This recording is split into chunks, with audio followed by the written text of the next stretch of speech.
Hey everybody, I'm sorry it took a little while to get this second video up for you, but I'm also going to let you know this is a little different. It's not a direct upgrade to Gale. It's kind of a side pivot option if you want to explore it. While I was playing on stream all day, everyone kept mentioning Ice Beam, Ice Beam, Ice Beam. Why aren't you Ice Beam? Did you know you can do this on Ice Beam? And the answer is no, I did not know you could do this. And what this is make her Ice Beam turn into an automated 360 no scope headshot turret. So what you do to do this is you go into battle, you scroll down here, and you put on auto channel and auto aim, both for Ice Beam. And I know that sounds counterintuitive because she does that already, right? However, it's different. See, if you look at the bottom, you have a blue circle around her skill. This doesn't work. What you need to do is stand, and before you start moving, manually cast your spell. You now will notice a green circle around you. Now you can start moving. When you go into the map, you'll notice she'll start doing a 360 whenever she needs to spin around and shoot enemies. Extremely helpful for mapping, and it makes the build completely different and honestly much smoother to play in my opinion. And it's worth checking out. And we're going to get into it. This is not a full beam spec build. This is meant for the people who are following my video from yesterday and started Gale and want to try this out. This is not going to need you to spend lots of respec points. You're going to need to spend 3 and that's it. And if you like beam, you can do a full respec into a full proper beam build and we'll get into that. But we're going to dive in and we'll show you what we changed. We're going to start off in the Goddess of Knowledge. None of these bottom talents have changed, but as you can see what they are, if you don't know what they are already, you pick them up as you feel they're needed. Big ones are the spell skill, the focus blessings, you know what I mean? So if you have to choose, those are the ones you prioritize. Over here, you're going to switch off of Winter, move over to Chilly. You're going to switch off of Preparation. You're going to move over to Insight. Elementalist, same thing. Nothing's changed here. You can just keep the same nodes. I lied. This is where it does change. You are going to spend the 3 respec points here. You're going to take off the max channel stacks because that hurts you and will make you deal less damage. Don't need this anymore. Instead, drop it down here and it helps you more with the beam. Over here, you're going to jump off focus for the same reason. The max channel stacks will actually make you deal less damage. You want to have as little maximum as you can and have them always at max. So you want to, essentially, you want to have 5 minimum stacks at all times. We don't have that yet, but that's what you're aiming for. Finally, you have 2 options here. You can go here if you have maxed out elemental resistance.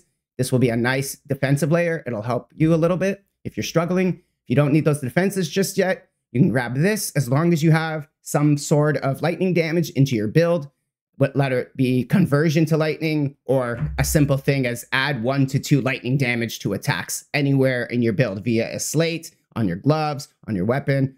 Just anywhere you just happen to have an add 1 to 2 lightning damage, that's good enough to trigger this, and you'll get a nice little 20 additional bonus. We're going to go to Warlock. Nothing at all has changed here. You're still in Indifference. You're still in Dirty Tricks. And as you can see, the talents are all in order. As for the skills, this is what we have changed or added. Obviously, we're using Ice Beam instead of Gale. Grudge and Guard have survived the pivot. Everything else is now moved to Channel Preparation. Like I said, this will give you 2 towards that 5 cap, or minimum cap we're looking for. This is a scattered beam. What this is going to do is add 2 beams, but Icebound doesn't get affected by adding beams. Instead, it changes those beams into projectiles that it shoots out as extra. And those projectiles are actually your bigger source of damage. So we're actually adding 2 extra of those big bombs by adding this. Over here, we have the projectiles, multiple projectiles. This is also same thing, adding 2 more with a nice little damage boost. For candles, we had a max channel stack candle before. If you are still using that, get rid of it. It's hurting you. Instead, you're going to want to find additional refractions for beams, or if you're lucky, a minimum channel stack candle will also be your best in slot here, probably until you can find minimum channel stacks elsewhere. Other good options are move speed, soul eater, anything that makes you run faster, and or damage, or if you want damage instead.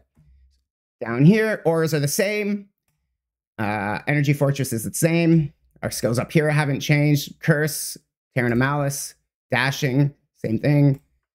Arcane Circle, same. Auras, same. Now we have Acuteness Imbue. You can keep Acuteness Imbue on if you still want to keep Trauma to have all 5 ailments up for dirty tricks. If you would prefer, you can do this instead. You can switch over to an Ice Imbue, and then you switch the Imbue buff to an Imbue enhancement. And what this is going to do is now add, whenever you kill a frostbitten or frozen enemy, you have a chance to make them do a 10% corpse explosion. This is really helpful for clearing maps, especially in maps that maybe monsters are taking you a little longer to kill. You kill one, and they're all going to die after you kill that one. So if you want this, that's great. Currently, I'm okay with still running this. I like having all the ailments up for my dirty tricks. So this is what I'm using at the moment. But the other one I was using to level, and it was super enjoyable in maps. Just make sure you swap the Imbue buff for acute Imbue, and then the Imbue enhancement is only good for the other one, the ice one. Our gear hasn't changed, but there has been some upgrades. I'll show you them. Again, you're looking for better gear. I don't have my tier 1 gear yet. Main stats are more or less the same. Energy shield, damage, resistance, crit is more or less what you're looking for here right now in this tier range. Got a Vortex Heart. You can find this off the Steel Forge Watcher. These boots are pretty much everywhere. Honestly, I don't really need them anymore because we switched it off. I just haven't upgraded them to better crafted options yet. Cicada Shell is back. Everyone thinks Cicada Shell's dead. Well, for 1 or 5 FE, I can assure you Cicada Shell is not dead for that price. It's definitely worth that price. Pick it up while you can. Maybe it won't be that price anymore.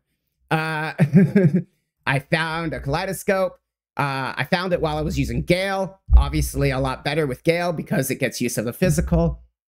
I haven't got around to changing it or upgrading, but it's still useful and very helpful, so we left it on. Everything else is just crafted. I'll show you the weapon.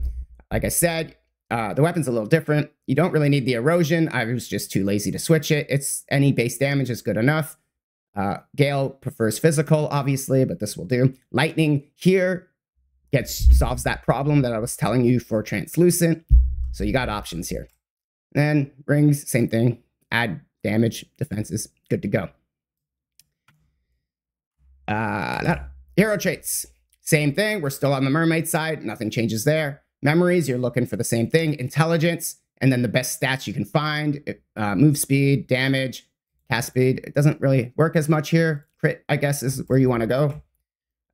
Max energy here, and then the best stats you can find, followed by move speed at the bottom with the best stats you can find. Righty. We forgot to show you our slates. These are important.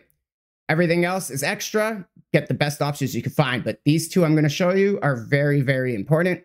You need to have the add a base wilt to be able to wilt. You need to have the add base ignite to be able to ignite. As you've said, with the trauma and the this and the that, this is how you get all your ailments up, which is what Dirty Tricks works off of. If you don't have these, you won't be able to wilt or ignite, and that's 10%.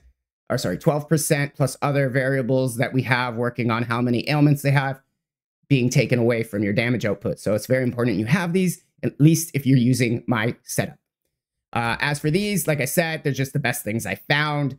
Nothing here is something I would recommend to go out of your way to buy. This is the pedigree that dropped for me. Really, nothing's helping me. That's crazy, but I like move speed. I like crit damage. Why not? Same thing here, just crit damage and it boosts. It's just the best options I had. So I'd recommend using the best options you have, but just make sure you find these. They're very important. I believe I got it all this time. We did the gear, we did the traits, we did the scales. Yeah. All right. So we're going to go into the map and I'll show you what we were talking about with the auto turret. In we go. Once again, it's very important. You cast it before you move. Notice you got that green ring and you're good to go. You just walk. I am no longer turning her around. As you can see, she's turning herself around. I know I'm moving really fast and maybe you can't see it's happening, but everything's dying. So for my play experience, what is the difference between this and Gale? If you were to switch right now, based on what you had, you won't have to buy anything from your Gale build that you were using. You will notice the damage in the map and the way the turret's functioning now will feel more or less the same as Gale. The only difference is when you get to the tanky rares here or the boss, they will die faster, like that. And that's really what's important. So I'd recommend checking it out if you want to.